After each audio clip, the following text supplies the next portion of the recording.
يولي بنك مصر بصفته مؤسسة مالية رائدة في مصر أهمية كبرى للمسؤولية المجتمعية باعتبارها أهم محاور المواطنة المؤسسية، وتفعيلا للدور الاجتماعي الذي يلعبه بنك مصر لكونه جزءا لا يتجزأ من نسيج المجتمع المصري. قام بتنظيم حملتين للتبرع بالدم تحت إشراف الإدارة العامة للخدمة الطبية ببنك مصر للسادة العاملين بفروع البنك، وذلك بالتعاون مع وزارة الصحة والسكان وهيئة المصل واللقاح، وكذا مستشفى 57-357 لمساعدة أبناء الوطن من المرضى والأطفال ذوي الاحتياج العاجل لنقل الدم. قام بنك مصر تحت رعاية البنك المركزي المصري وبالمشاركة مع وزارة الإسكان والمرافق والتنمية العمرانية بتوقيع بروتوكول تعاون مع عدة محافظات كالمنصورة والإسماعيلية والإسكندرية والفيوم والشرقية والغربية وغيرها، بهدف توفير التمويل العقاري للمشاركة الفعالة في تنفيذ سياسة الدولة لتوفير المسكن المناسب، وذلك بنظام التمليك المدعم من قبل الدولة. كما قام البنك مؤخرا بالمشاركة في مبادرة البنك المركزي للتمويل العقاري لمتوسطي ومحدود الدخل، والذي يهدف إلى توفير السكن الملائم لكل من محدود ومتوسط الدخل.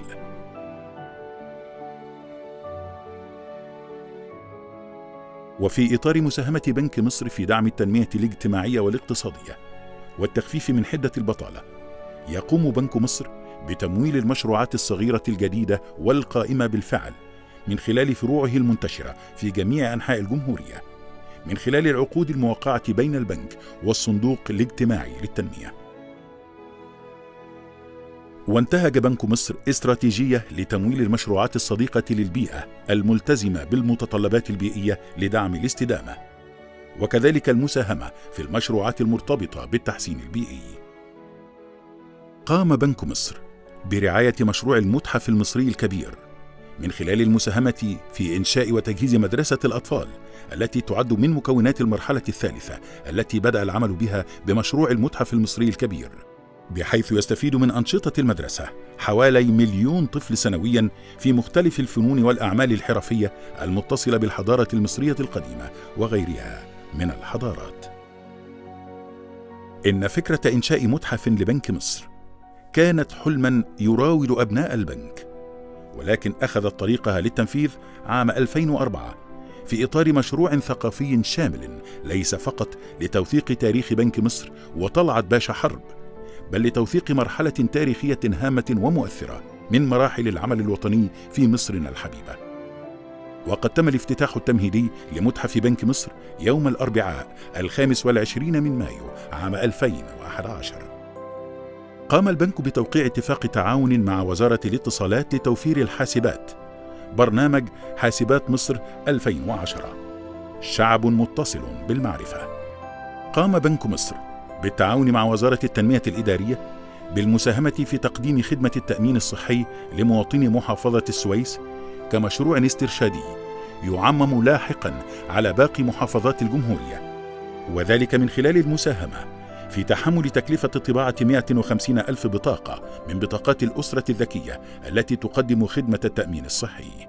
يساهم بنك مصر مع بنك الطعام المصري في توصيل الأضاحي إلى المستحقين في جميع محافظات مصر على مدار العام من خلال رعايته الرئيسية لتقديم خدمة بيع صك الأضحية لعملائه. قام البنك بالمساهمة في عمل التجديد والإصلاح لنافورات المياه وإعادة تشغيلها مجددا. قام بنك مصر بالمساهمة في حملة 1,000,000 بطانية لمساندة المحتاجين في توفير 1,000,000 غطاء من البرد خلال موسم الشتاء في قرى صعيد مصر. قام بنك مصر بالمساهمة في حملة تطوير العشوائيات إيمانا منه بحق المواطن في حياة أفضل. قام بنك مصر بالمساهمة في إزالة آثار الأزمات والكوارث. المساهمة في صندوق تحيا مصر لدعم اقتصاد مصر والتغلب على الظروف الاقتصادية الصعبة التي تمر بها البلاد. تمويل إنشاء مركز طلعت حرب للاقتصاد والشؤون الدولية إحياء لتراث ذكرى رائد الاقتصاد المصري طلعت باشا حرب.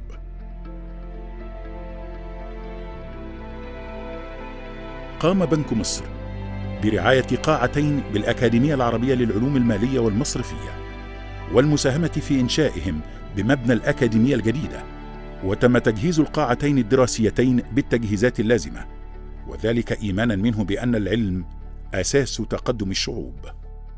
قام البنك بتكريم ال3 مجموعات الأوائل لمشروع تخرج طلبة الفرقة الرابعة بكلية الإعلام، ومنحهم جائزة مالية تسمى جائزة بنك مصر للمتفوقين، تحفيزا لهم على التفوق واستمرار النجاح.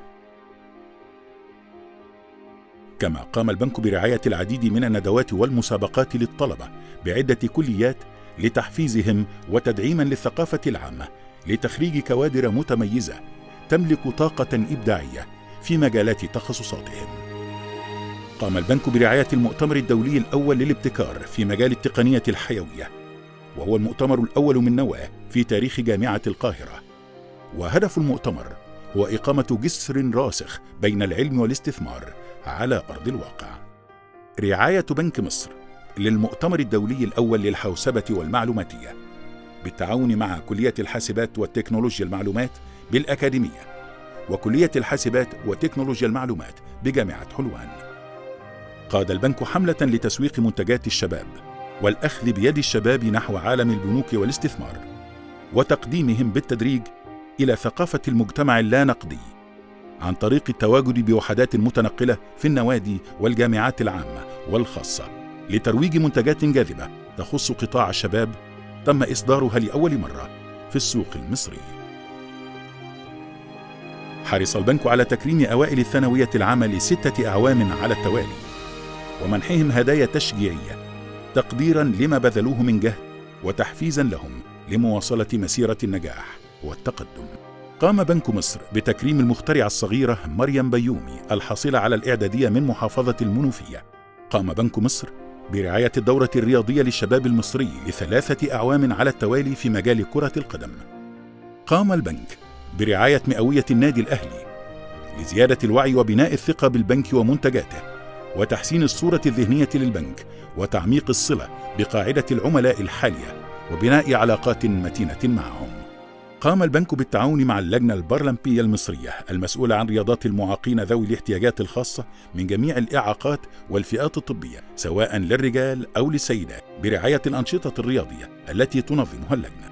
قام بنك مصر برعاية بطولة العرب الثالثة لكرة القدم الشاطئية، والتي أقيمت بملاعب لاجونا بمركز نبق بمدينة شرم الشيخ بمشاركة 8 دول عربية.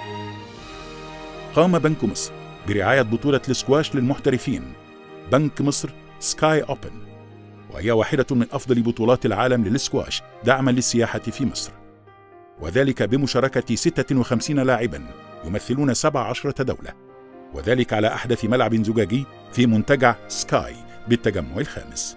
قام بنك مصر بالتبرع لتطوير وتحديث عدد من المستشفيات الجامعية والمعاهد والوحدات الطبية.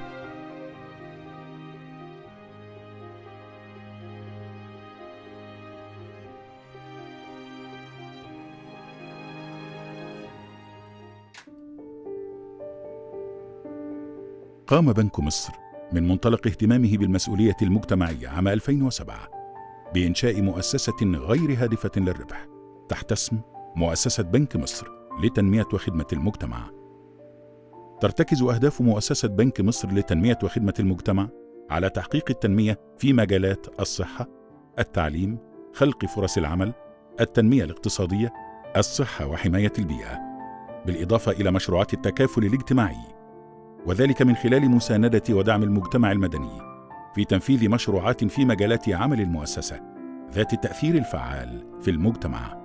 قطاع الصحة: ساهمت مؤسسة بنك مصر في تطوير نحو 33 وحدة طبية من خلال توفير الأجهزة والمستلزمات الطبية للمستشفيات الجامعية والحكومية، تنفيذ قوافل طبية لخدمة حوالي 5000 من أهالي القرى، وبرامج للتوعية الصحية. ساهمت مؤسسة بنك مصر في تجهيز دور بمعهد أسوان لأمراض وبحوث القلب، وتقديم كافة أنواع الدعم المادي للمساهمة في تكلفة العمليات الجراحية وتوفير المعدات الطبية اللازمة بالإضافة إلى تنفيذ بعض الأبحاث العلمية ونقل المعرفة والخبرات. ساهمت مؤسسة بنك مصر في إنشاء وحدة كاملة للرعاية المركزة بقسم الجراحة وتقديم الدعم المادي لمركز زراعة الأعضاء. تم شراء وتطوير أجهزة طبية لوحدة القصور الكلوي وجراحات الكلى والمسالك البولية وتجهيز وحدة للعناية المركزة. تم شراء جهاز تخدير ومونيتور لوحدة قسطرة القلب وتوفير جهاز موجات فوق صوتية لوحدة جراحة القلب والصدر.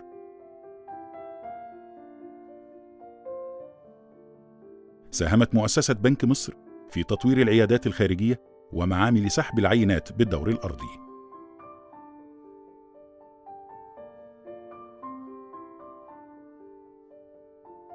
تم التبرع ب500,000 جنيه سنويا للمركز ل3 سنوات على التوالي. قامت مؤسسة بنك مصر بشراء جهاز بادي بوكس لعمل الاختبارات الدورية اليومية للمرضى وخاصة وظائف التنفس.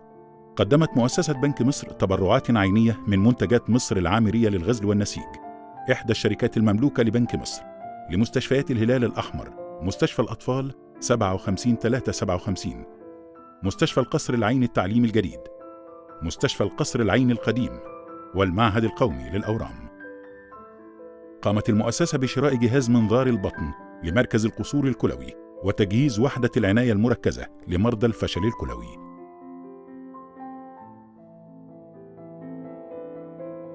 ساهمت مؤسسة بنك مصر في تطوير وتحديث معهد الكبد القومي بالمنوفية وشراء أجهزة طبية للمعهد.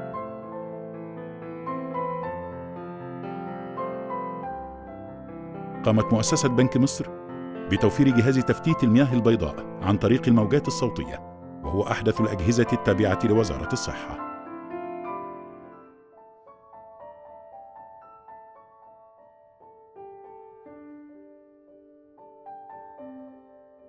تقديم جهاز علاج قرح القدم السكري ومنع البتر. تم توفير الأجهزة الطبية اللازمة لتجهيز المركز الطبي بقرية ميت أبو علي، وتشمل عيادة أسنان، النساء والتوليد، الأنف والأذن، ومعمل تحاليل، والقيام بأعمال تجهيز واجهات المركز الطبي الذي يقدم الخدمات العلاجية لأهالي القرية المقدر عددهم ب150,000 نسمة بقيمة اقتصادية مراعاة لدخولهم. قدمت مؤسسة بنك مصر عدد جهازي غسيل كلوي للمساهمة في توفير العلاج المجاني للمرضى المصابين بأمراض الجهاز الهضمي والكبد. وساهمت في تطوير قسم الغسيل الكلوي لخدمة المرضى المصابين بالالتهاب الكبدي بي بمستشفى حميات قنا، وهو القسم الوحيد بجنوب محافظة قنا. التبرع بجهاز تنفس صناعي لوحدة العناية المركزة بمستشفيات جامعة عين شمس في إطار تطوير المستشفى وعلاج المرضى بالمجان. قامت مؤسسة بنك مصر بالتعاون مع عدد من الجمعيات الأهلية والكليات والجامعات المصرية بتنفيذ مشروعات تنمية القرية المصرية وتطوير العشوائيات، وذلك بحوالي 12 قرية مصرية. وتم تنفيذ 700 مشروع اقتصادي للشباب وللأم المعيلة.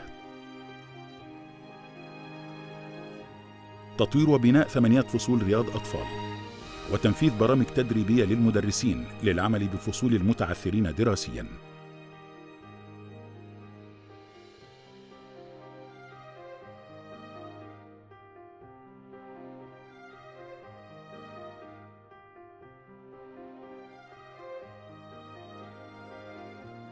فتح فصلي محو أمية لحوالي 50 سيدة، وتنظيم ندوات صحية حضرها حوالي 500 من أهالي القرية، وتدريب 45 شابا وشابة على مهارات الحاسب الآلي، وعمل عدد دورتين تدريبيتين في دراسة الجدوى وإدارة القروض للسيدات المعيلات، وتنفيذ حوالي 46 مشروعا صغيرا. تنظيم 3 معسكرات لطلبة المدارس والجامعات، تنظيم قافلة طبية من مختلف التخصصات، فتح حضانة لأطفال القرية، تنفيذ معسكر بيئي للقيام بأعمال نظافة وتشجير القرية، دعم عدد 100 من شباب الخريجين والفتيات الريفيات من الأسر الذين يعانون من انخفاض المستوى الاقتصادي للبدء في مشروعات تربية الأرانب، عقد 6 ندوات إرشادية للأهالي يحاضر بها عضو هيئة تدريس من أصحاب الخبرة أو من الشخصيات العامة.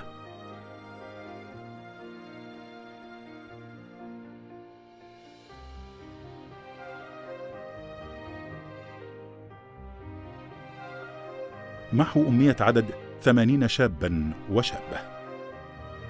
إعادة إدراج عدد 100 طفل وطفلة معرضين للتسرب من التعليم من أبناء السيدات المعيلات في المدارس، ومتابعتهم أثناء الدراسة لضمان استمرارهم في العملية التعليمية.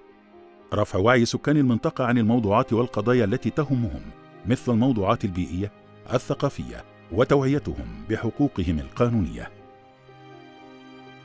وقامت المؤسسة بتحسين المستوى التعليمي لعدد 1500 من الملتحقين بالتعليم النظامي في الفئة العمرية من 5 إلى 15 سنة.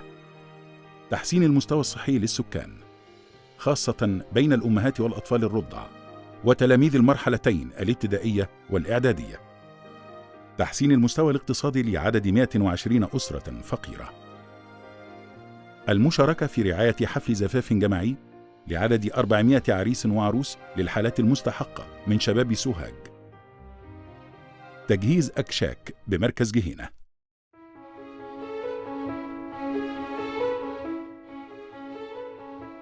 قامت مؤسسة بنك مصر بتأهيل 100 شاب وفتاة بمنطقة شبرا الخيمة بما يناسب سوق العمل.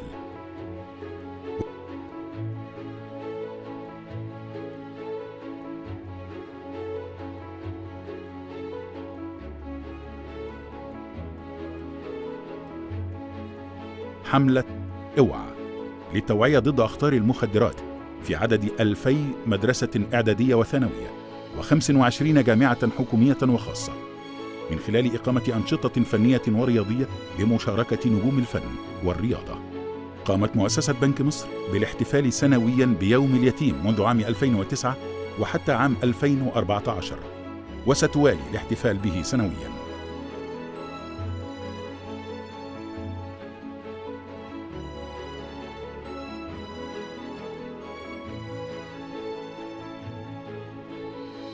توفير مستلزمات الأعياد وبدء العام الدراسي لحوالي 1000 طفل سنوياً.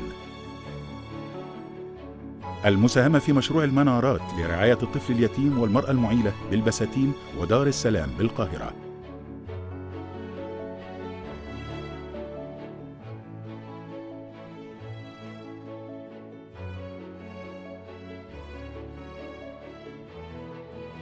إن مؤسسة بنك مصر لتنمية وخدمة المجتمع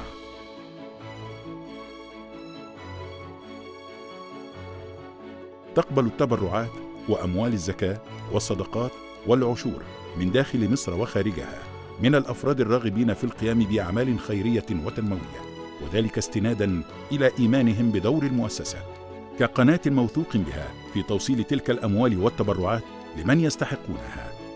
ويمكن التبرع على حسابات المؤسسة بفروع بنك مصر المنتشرة بجميع أنحاء الجمهورية. بنك مصر، نعمل معاً لخير بلدنا.